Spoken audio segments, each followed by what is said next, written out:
नमस्कार दर्शक बंधु, आज आपण मैंने देखा पाइबे मो सिंदूर अधिकार एक जबरदस्त सीन।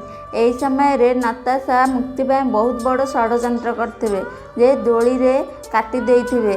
आउ ए समय रे मुक्ति आसिक से दोली खेलुथबो, तापर से दोलीटे छिड़ी तले पड़िजिवो। तापर से दोली रे सजा होइथिबा सब पट्टा गुड़ाक मुक्ति ऊपर पड़िजिवो। तापर एही समय रे लाली पीसी कहे मो सुंदरी सेठी अछि। आदि समस्त कहउथिबे जे आपण माने एठी चली जांतु, आ भितर किछि भी हो जाई पारे। तापर लाली पीसी कहउथिबे हेले मो सुंदरी तो से भितर रही जाइछि, मो सुंदरी एबे कोन हबो। तापर लाली पीसी कहले ताकू तो केही गोटे बंचेई दियो। तापर आदित्य देखिक बहुत आश्चर्य हो गला। तापर आदित्य जाउतला बंचाया पाई। तापर एही समय रे आदित्यंकर काले कौन हो दियो, नताशा भी तांको पंछ पछे दौड़ुथिला।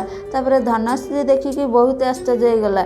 हेलो दर्शक बंधु, मो वीडियोटी जदि आपण मानकु भल लागुछि ताहले वीडियो गोटे लाइक, चैनल को गोटे सब्सक्राइब करंतु। आगो को नुआ नुआ अपडेट पाए। आपन कोन लागुछि नताशार षड्यंत्र सफल हबो? ताहले मते लिखि जणांतु।